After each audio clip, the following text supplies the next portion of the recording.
కాలసర్పదోషం లక్షణాలు, పరిహారాలు. ఇంతకుముందు కాలసర్పదోషాల గురించి పరిశీలించాం. లగ్నము, రాహుకేతువులు. రాహువు తలభాగము, కేతువు తోకభాగము, ఇవి రెండు కూడా ఛాయాగ్రహాలు. సర్పములతో పోల్చబడ్డాయి అవి. ఈ రెండింటి మధ్య, ఛాయాగ్రహాల రెండింటి మధ్యన అసలైనటువంటి గ్రహములు 7 కూడా స్థితమై ఉంటే ఇది కాలసర్పదోషం. లగ్నము కూడా దానికి లోపడే ఉంటేనే అది తీవ్రమైన కాలసర్పదోషం. ఇంతకుముందు పరిశీలన చూసాం. లగ్నాన్ని కూడా లోపల ఉండేటువంటి పరిస్థితులు ఎప్పుడు ఉంటాయో ఉదాహరణ చక్రంతో చూసాం మనం. అయితే ఇక్కడ ఈ రాహుకేతువుల మధ్య సప్తగ్రహముల స్థితి లగ్నముతో సహా, రాహు తలభాగము, కేతువు తోకభాగము, ఇవి సర్పములు కనుక ఇందలి 12 రకముల దోషములు సర్పములకు పేర్లు పెట్టబడ్డాయి. మొత్తం 12 రకాల దోషాలు చెప్పబడ్డాయి. ముందు ప్రధానమైనటువంటి కాలసర్పదోషం మాత్రం లగ్నం కూడా లోపడి ఉండి రాహువు కేతువు మధ్యలో లగ్నముతో సహా సమస్త గ్రహములు. ఇది 1 నుంచి 7 దాకా గ్రహములు స్థితమై ఉన్నట్టయితే దాన్ని సవ్య కాలసర్పదోషం అంటారు. 7 నుంచి 12 దాకా గ్రహములన్నీ స్థితమై ఉన్నట్టయితే దాన్ని అపసవ్య కాలసర్పదోషం అంటారు. సవ్య కాలసర్పదోషం చాలా తీవ్రమైనటువంటిది, అపసవ్య కాలసర్పదోషం అంత తీవ్రమైనటువంటిది కాదు అనే విషయం కూడా మనం పరిశీలించాం. దీనికి కారణం ఏమిటి? సాధారణంగా ఋషులు ఎప్పుడూ కూడా సిద్ధాంతీకరించినప్పుడు అన్నీ ఆలోచించి జాగ్రత్తగా చేసే సిద్ధాంతాన్ని ప్రతిపాదిస్తారు. తార్కికంగా దాన్ని మనం అర్థం చేసుకోవాలి. 1 నుంచి 7 దాకా వచ్చేటువంటి ఈ కాలసర్పదోషం తీవ్రమైందనడానికి కారణం ఏమిటి? లగ్నము మొట్టమొదటిది.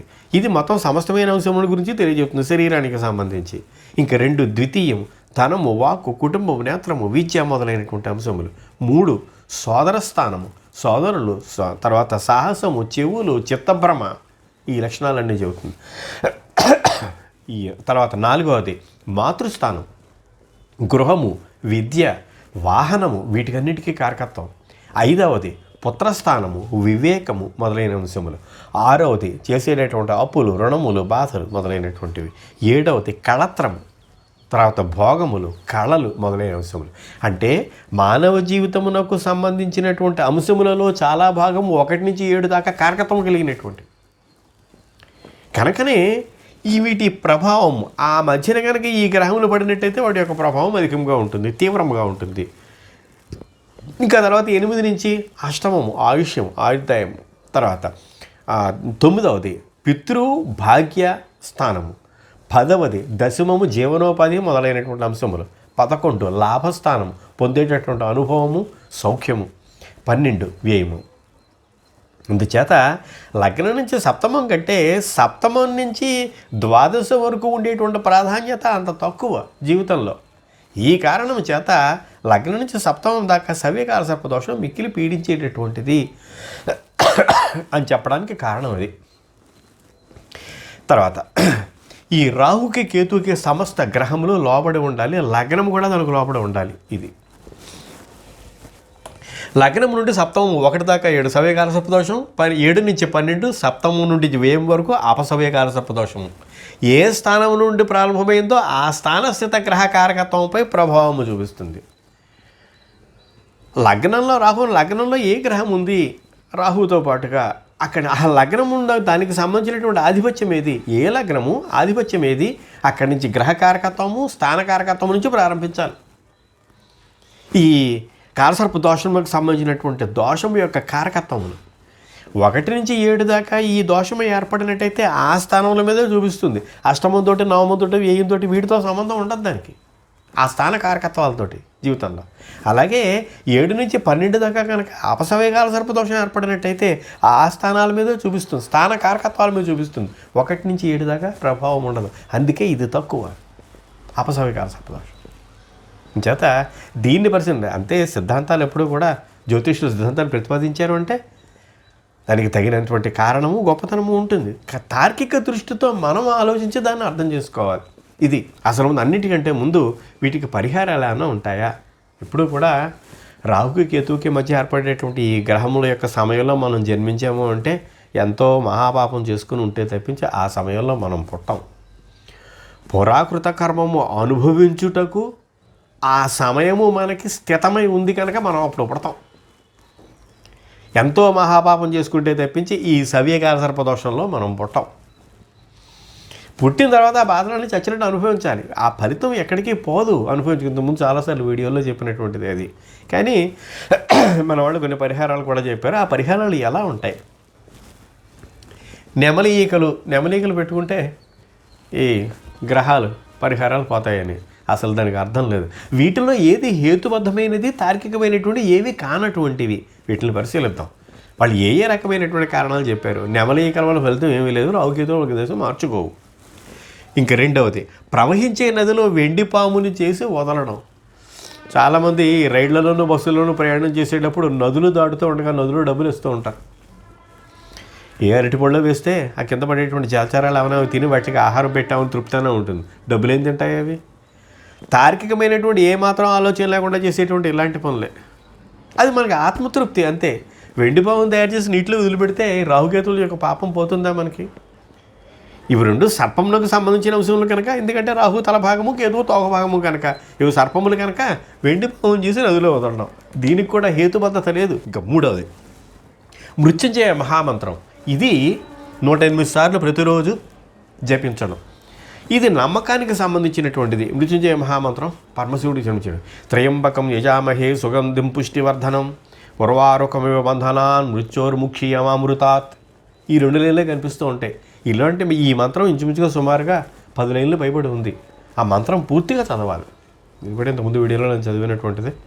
అయితే ఇది రోజుకి 108 సార్లు పఠనం చేసినట్టయితే ఈ కాలసర్ప దోషం పోతుంది అని. పోదు, దోషం పోదు, ఉపశమనం కలుగుతుంది. కష్టాలు ఎదుర్కొనేటువంటి ధైర్యము, శక్తి భగవంతుడు మనకు ప్రసాదిస్తాడు.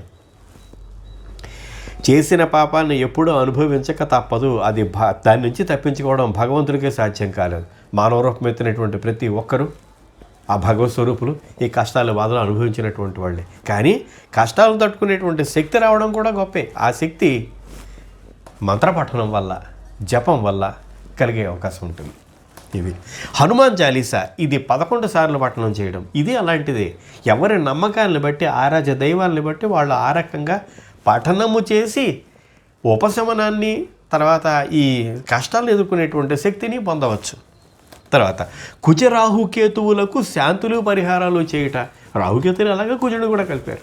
నవగ్రహ శాంతి, దానికి సంబంధించినటువంటి దానాలు, ధర్మాలు, ఈ స్థానాలు ఇవి చేయడం వల్ల, ఆ శాంతులు చేయడం వల్ల, ఈ హోమాలు చేయడం వల్ల గ్రహాలు వాటి యొక్క స్థితి మార్చుకోవు. ఇది తార్కికమైనటువంటి బుద్ధి, హేతుబద్ధమైనటువంటి ఆలోచన. ఇలాంటి జపహోమాదులు చేసినా, శాంతులు చేసినా, ఈ మంత్రాలు పఠించినా ఇవన్నీ మానసికమైనటువంటి నమ్మకాలకు సంబంధించినటువంటి అంశములు. వీటి వలన గ్రహములు వాటి యొక్క గతిని, స్థితిని మార్చుకోవు. వాడి ఇచ్చేటటువంటి కష్టాల నుంచి మనకు ఎదుర్కొనేటటువంటి మానసిక శక్తి మాత్రం సంపూర్ణంగా మనకు కలుగుతుంది. ఎందుకంటే మన నమ్మకం అలాంటిది కనుక ఆ శక్తిని సంపాదించడం కోసం చెప్పి వీటిని పఠించాలి. ఇది తర్వాత సుబ్రహ్మణ్య ఆరాధన. ఈ సుబ్రహ్మణ్యం కూడా సర్పమే. సుబ్రహ్మణ్య ఆరాధన అంచేత ఈ పరిహారాలు ఈ విధంగా ఉంటాయి. వీటిల్లో కొన్ని తార్కికమైనటువంటివి ఉన్నాయి, కొన్ని తర్కబద్ధత లేనటువంటివి ఉన్నాయి. అంచేత రెండింటినీ కూడా తర్క దృష్టితోటే ఆలోచించాలి. ఎవరు ఏం చెప్పినా గుడ్డిగా నమ్మేయకుండా దీంట్లో ఏముంది, కొంత తార్కికమైనటువంటి ఆలోచన, దృష్టి మనిషికి ఎప్పుడూ ఉండాలి. అది జాతక చక్రాల పరంగానే కాదు, గ్రహాల పరంగా, దేని పరంగానైనా సరే. నేను చెప్పే అంశాలను కూడా దీంట్లో తర్కబద్ధత ఎంత, తర్కం ఎంత, వాదానికి నిలబడేది ఎంత, ఇది ఆలోచించాలి. ఆలోచించి నిర్ణయం తీసుకోవాలి. ఇంక తర్వాత రాహుకేతువులకి మధ్య ఉండేటటువంటి గ్రహములు స్థితమై ఉన్నట్టయితే కనుక ఇది కాలసర్పదోషము. అయితే ఈ 12 రకాల కాలసర్పదోషాలన్నీ విభజించడానికి ముందు ప్రధానంగా మనం ఆలోచించవలసినటువంటిది లగ్నాన్ని ఈ రాహుకేతువుల మధ్య నుంచి బయటపడేయడం. లగ్నముతో సహా రాహుకేతువులకు లోపడి ఉంటేనే అది తీవ్రమైనటువంటి కాలసర్పదోషం. లగ్నం నుంచి ఎప్పుడైతే బయటికి వెళ్ళిపోయిందో, లగ్నము రాహువుకు లోబడి ఉందా లేదా అనేటువంటి నిమిత్తం లేదు. లగ్నం నుంచి సప్తమం వరకు గ్రహములో ఉన్నట్టయితే అది అనంతకాల సర్పదోషం. దాని పేరు అది అనంతకాల సర్పదోషం. ఈ మధ్యలో కనుక గ్రహములు ఉన్నట్టయితే, అయితే లగ్నము మీద ప్రభావాన్ని చూపిస్తుంది కనుక కొంచెం తీవ్రంగానే ఉంటుంది ఇది. ఎక్కడ స్థానంలో రాహు ఉంటాడో, ఎక్కడ ప్రారంభమవుతుందో కాలసర్పదోషము, ఆ స్థానము అంతమైనటువంటి కేతువు ఎక్కడ ఉంటాడో ఆ స్థానము, ఈ రెండింటి మధ్య ఉండేటటువంటి ఈ సమస్త స్థానముల మీద దీని యొక్క ప్రభావం ఉంటుంది. దీని పేరు ఇది. రెండవది 2 నుంచి 8 దాకా ద్వితీయములో రాహు ఉండి అష్టమంలో కేతు ఉండి ఈ మధ్యలో సమస్త గ్రహములు ఉంటే అది కులికా కాలసర్పదోషం. మూడవది తృతీయంలో రాహు ఉండి నవమంలో కేతు ఉండి మధ్యలో సమస్త గ్రహములు ఉంటే అది వాసుకి కాలసర్పదోషం.